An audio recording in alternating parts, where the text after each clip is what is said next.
billion emergency border aid package para sa mga nakakulong na libo-libong migrante na tumawid sa US-Mexico border. Top 8 ni Melania Trump na si Stephanie Grisham, itinalagang bagong White House Press Secretary.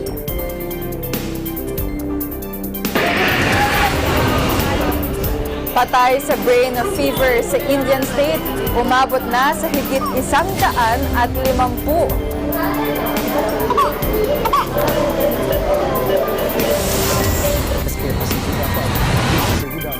At 4 na raang paaralan sa Malaysia isinara dahil sa chemical pollution.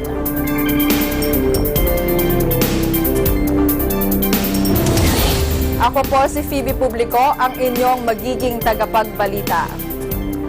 Sa detalye ng mga balita, pinagtibay na ng US House of Representatives ang $4.5 billion emergency border aid package para sa mga libo-libong pamilya ng mga migrante at mga batang nadetene matapos tumawid sa US-Mexico border. Naipasa ang panukala matapos pigilin ni House Speaker Nancy Pelosi ang mini-revolt ng progressive at Hispanic lawmakers na humihiling ng pagbabago sa bill. Sa botong 230 to 195, nakasaad sa panukala ang paglalaan ng $1 billion para sa tutuluyan at pagkain ng mga migrant na nakakulong sa Border Patrol at halos $3 billion para naman sa mga kabataan na walang mga kasama at na-turn over sa Department of Health at Human Services. Tiniyak naman kapwa ng Kamara at Senado na hindi maililipat ang pondo sa naisin ni President Trump ukol sa border wall. Nagbabala naman ang White House na ibivito ang panukala. Today we found out that the administration is sending children back to a station in Clint, Texas, from where just days earlier those children had been removed after enduring weeks without a shower or change of clothes. When visiting these children, one lawyer reported the children are locked in their cells. They said they can't bring themselves to play because they are trying to stay alive in there. And yet last week, the Trump Department of Justice argued in court that the government should not have to provide children in custody with soap, toothbrushes, or beds. This situation is child abuse. It is an atrocity that violates every value we have, not only as Americans, but as moral beings.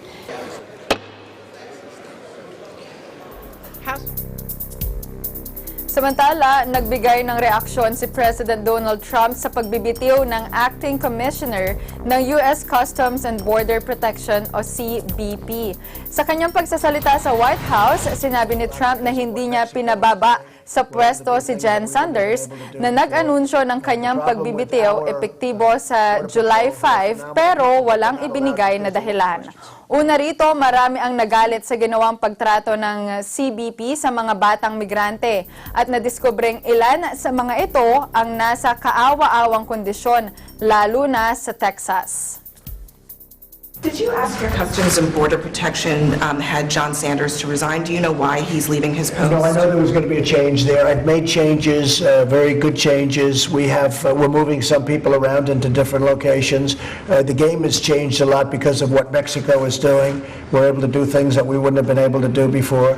The problem with our Border Patrol, who are phenomenal people, but they're not allowed because the laws are so bad with catch and release and all of the different things, including chain migration, the visa lottery. The laws are so bad and the asylum rules and laws are so bad that our Border Patrol people, who are so incredible, aren't allowed to do their jobs. Questions?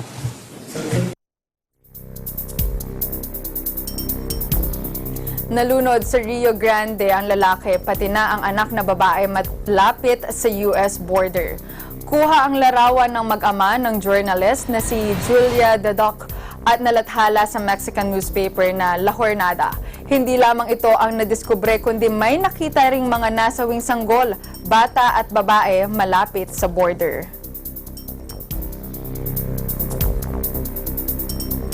Sa iba pa ring balita, nanawagan ng hustisya ang fiancé ng pinatay na Saudi journalist na si Jamal Khashoggi sa pinakamataas na human rights body ng United Nations. Aminado si Hatice Senchiz na isang Turkish citizen na hindi pa siya nakaka-recover sa pagpatay sa kanyang kasintahan. Anya, kakaibang trauma ang kanyang naranasan sa pagluluksa at sumasagi sa isipan nito na posibleng buhay pa si Khashoggi dahil hindi pa natatagpuan ang katawan nito. Nagsalita ang fiancé ni Khashoggi sa Human Rights Council na inorganisa ng Canada.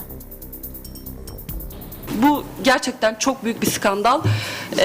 Bir ülkenin bir cinayetle itham edilmesi, Birleşmiş Milletler raporuyla bunun açıklanması ve bunun üzerine gidilmesine dair bir takım taleplerde bulunulması bu tam anlamıyla bir skandal.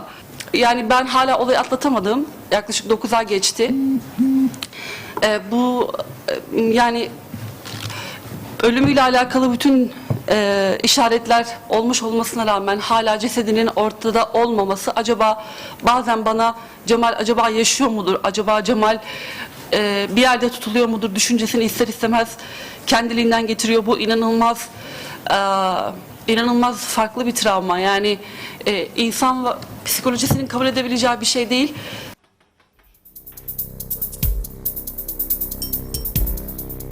Idinitalya ni Venezuelan political fugitive Ivan Simonoves sa Associated Press ang kanyang malapelikulang pagtakas sa kanilang bansa kasama ang rappelling sa pader kapag gabi at pagpapalutang-lutang sa karagatan.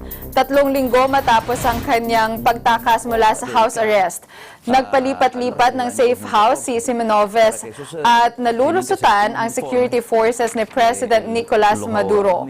Sa ngayon, ang 59-year-old na tinaguriang Super Cup ay nasa Washington. Aquí era piloto, pero se siente muy bien ser libre. Es la condición natural del hombre. Obviamente es difícil administrar tanta libertad porque pasar de una celda, pasar de estar detenido, preso durante 15 años a este nivel de libertad no es fácil. Sin embargo, puedo decir que lo disfruto, es muy bonito respirar el aire, encontrarte con muchas personas.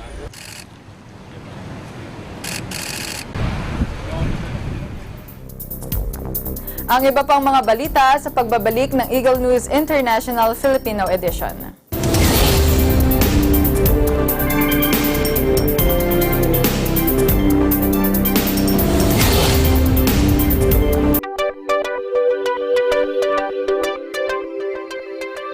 Dito sa Net25 at OSN.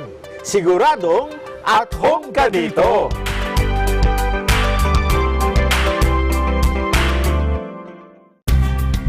Mga maiinit na balita mula sa iba't ibang bahagi ng Pilipinas.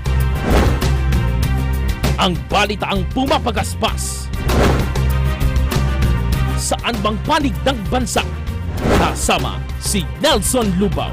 Mga armas naman na kumpiska ng PNP sa isinagawang Oplan Katok. Layunin ng programa na bigyang tugay at kilalanin ang kahalagahan ng isinagawang ika-4 na Provincial Joint Security Coordinating Center. Bayan ng Lilabuhol na resulta ng pagkamatay ng isa sa mga driver. Nasa 452 na ang mga armas na nakatago sa police boat. Agila, Pilipinas!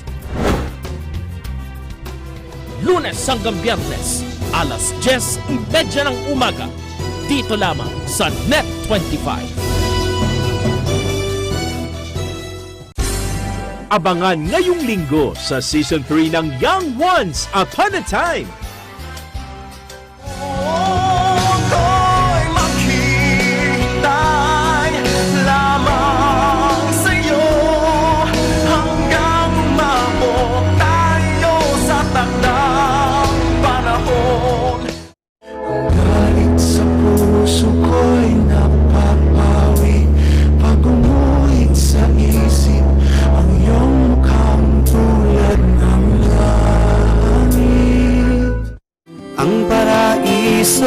Nasa sa'yo, ang tunay na ligaya ay nasa puso mo. Naglalalaro itong palabirong puso. Ano ang puso ko kung wala ka? Nangangarap lang bang nag-iisa? Hangang-hanga ang damdamin sa iyo, at baka nga ikaw pa ay mahal ko. Abangan sila ngayong linggo sa Season 3 ng Young Ones Upon a Time. Alas 8 ng gabi, dito lang sa Net25. Agila Balita, Lunes hanggang Biyernes, alas 7:30 hanggang alas 8 ng umaga.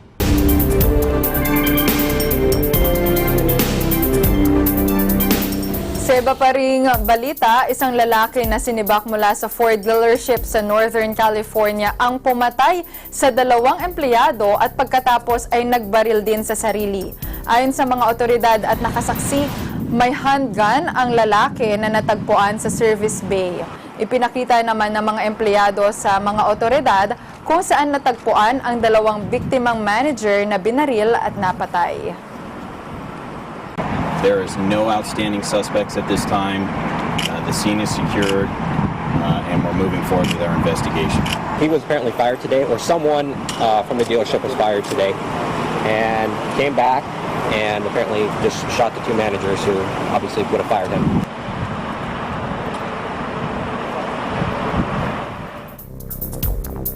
Samantala, itinalaga bilang susunod na White House Press Secretary at Communications Director ang top aide ni U.S. First Lady Melania Trump. Papalitan ni Stephanie Grisham, dating Deputy Chief of Staff at Communications Director ng First Lady, si Sarah Sanders na nagbitiw sa pwesto noong nakaraang linggo. Agad namang tinanggap ni Grisham ang trabaho at tinawag na fantastic ni U.S. President Donald Trump. Mula pa noong 2015 ay nagtrabaho na kay Trump si Grisham. Agad na makakasama si Grisham sa biyahe ng US President sa Japan at Korea ngayong linggo. Inakusahan ng World Food Program o WFP na kinukuha ng mga rebelding Yemeni ang food shipment na inilalaan sa mga pamilyang naiipit sa digmaan sa naturang bansa. Ayon sa aid worker ng ahensya, naibaba ang mga sako-sakong harina mula sa WFP cargo ship at isinakay sa truck sa Salalah Port sa Oman, matapos tanggihan ang malaking bulto nito sa Yemen. Sinisi ng WFP ang mga rebelde sa pagnanakaw ng food supplies. Nitong Mayo, nag-order ang mga rebelde ng higit 8,000 tonelada ng harina na pinadala ng World Food Program. Pero sinabing marami itong patay na insekto. Subalit nang suriin ang mga kargamento na nakahimpil ngayon sa Oman, malinis ang ipinadala nilang pagkain.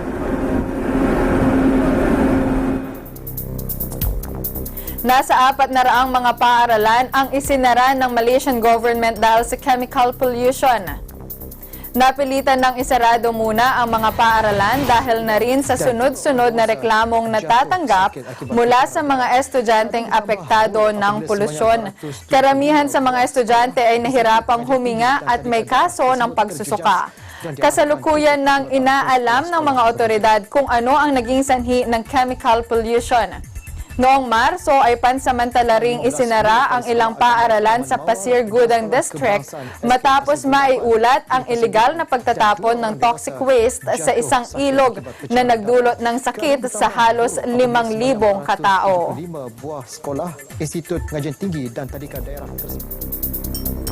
Ang iba pang mga balita sa aming pagbabalik.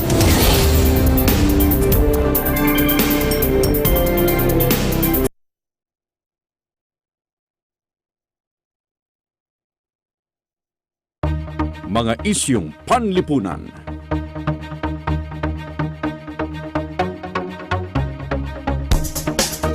Mga isyung pampolitika.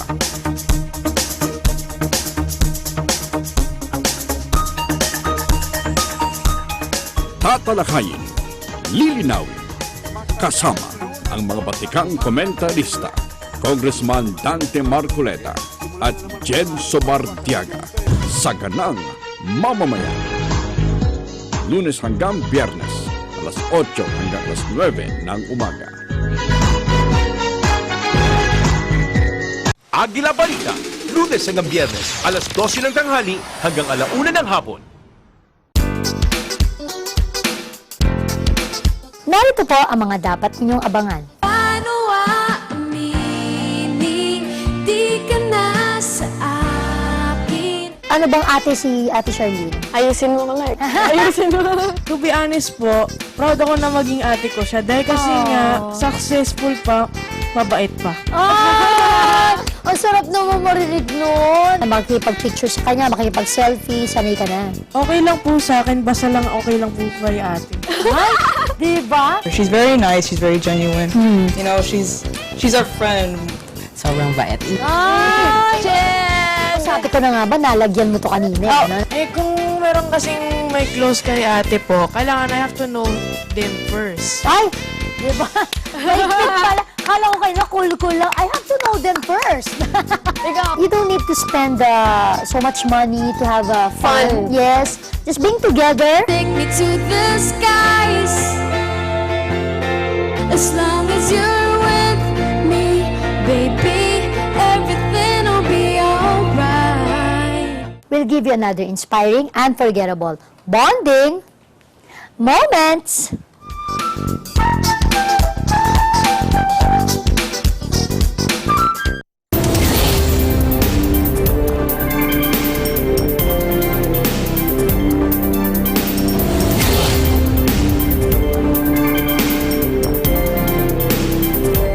Walang plano si US President Donald Trump na makipagpulong kay North Korean leader Kim Jong-un sa opisyal na pagbisita nito sa South Korea. Sa kanyang pakikipag-usap sa media, sinabi niya na walang nabanggit na pagpupulong sa pagitan ng Amerika at North sa state visit at sa halip ay hinahangad niyang mangyari ito sa hinaharap na panahon. Matatanda ang sinabi ni Kim Jong-un na handa na siyang muling makipagpulong kay Trump para matalakay ang nuclear weapon program ng North Korea. President, can you tell us about your letter to Chairman Kim? Just a nice letter back and forth. He wrote me a beautiful letter on birthday. It was my birthday, as you know, last week. He wrote me a beautiful letter. I thought it was very nice, and just two friendly letters. We get along very well. No mention of another meeting? Maybe there was, but we, at some point we'll do that. Getting along very well. He's not doing nuclear testing. When I took over, as you know, when I became president, they were testing. Previous to that, they were testing so much. They were doing ballistic tests and nuclear tests, and we didn't have our prisoners back. We had a whole lot of things that were going wrong. Now we have our hostages back, or prisoners back. They came back. We've had, as you know, the remains of the heroes, our great heroes from many years ago. That's coming back as they find them and as they find the sites and the graves. They're sending them back. The relationship is a far different relationship than it was during the Obama years, where you were going to end up with a war. You're going to end up with a war in North Korea. That I can tell you. I'll tell that to Tim Scott. Maybe you haven't heard that, Tim, but you understand. Mr. President, You're going to end up, I'll tell you what, you're going to end up in a war in North Korea. And if it kept going the way it was going, if you had that group continuing onward. It's estimated that the regulations account for more than 25% of the cost of a new home.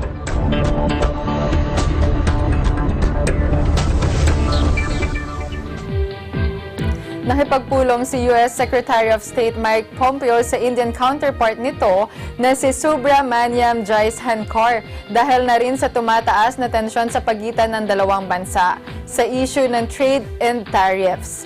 Nagpatupad ang India ng taripa sa 28 American products, kabilang na ang mansanas at almonds bilang ganti sa pagtatapos ng preferential trade status ng US sa India nitong June 1. Nagpatupad din ang administrasyon ni Trump ng mataas na buwis sa mga produktong aluminum at bakal.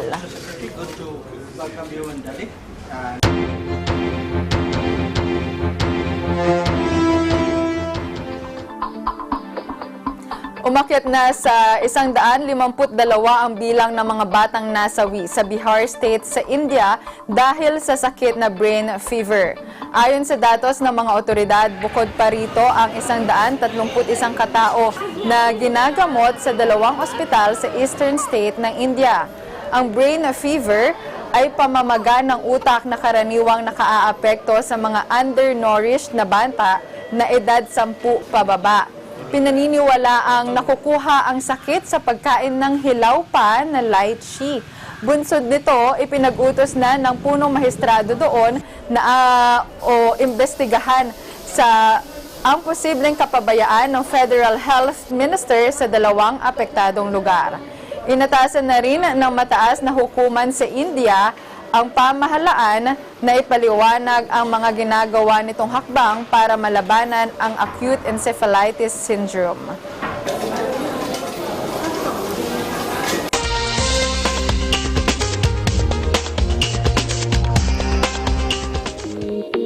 Nasa 5,000 maliliit na pagong ang nakumpiska sa Kuala Lumpur Airport, pati na ng droga mula sa 4 na Indian nationals. Nakita ang mga kontrabando sa kanilang mga bagahe. Sinabi ni Senior Customs Official Zulkarnain Mohammed Yusuf na nasa 5,255 na pagong ang itinago sa mga maleta ng mga Indian national na galing sa Guangzhou, China. Nasuri ang mga maliliit na pagong bilang mga red ear slider turtle. Sinasabing ginagawang pet o alaga sa India ang ganitong klase ng mga pagong. Keseluruhannya anak kura-kura yang dirampas bagi kedua-dua kes daripada dua-dua individu ini adalah sebanyak 5,255 ekor yang bernilai 52,550. Dan jika sabit kesalahan, boleh dikenakan hukuman minimum fine 10 kali ganda nilai atau RM50,000 yang mana lebih tinggi. Maksimum fine 20 kali ganda nilai ataupun RM500,000 yang mana lebih tinggi. Ataupun penjara tidak melebihi tempoh 5 tahun atau kedua-dua sekali. Itu dah. Yang keempat pemantauan kata passenger.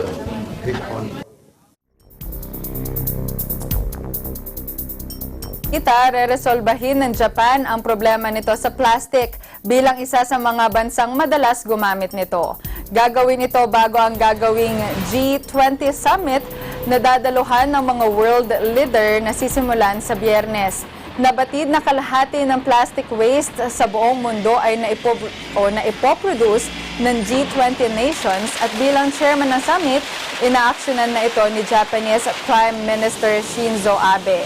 Ayon sa 2018 UN Environment Program Report, ang Japan ang ikalawa sa buong mundo na gumagamit ng plastic packaging at nangunguna ang Estados Unidos. Aminado naman si Environment Ministry Official Hiroshi Ono na magtatayo ng mas maraming recycling facilities ang Japan.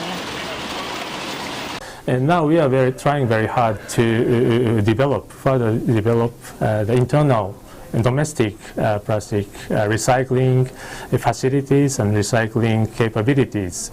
But it takes some time. 現状2000年と比べまして2017年の数字になりますが、1店舗あたりのレジ袋の使用している重量については約6割まで下がっているという実態もあります。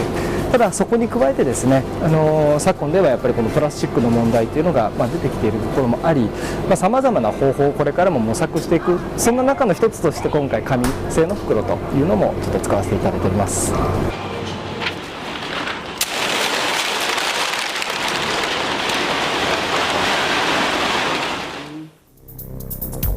At yan ang kabuuan ng mga balita mula sa iba't ibang bansa. Eagle News International Filipino Edition. Sa pangalan ng mga bumubuo sa Eagle News Service, ako po si Phoebe Publico and I'm 1 with 25. Susunod na ang Agila Balita.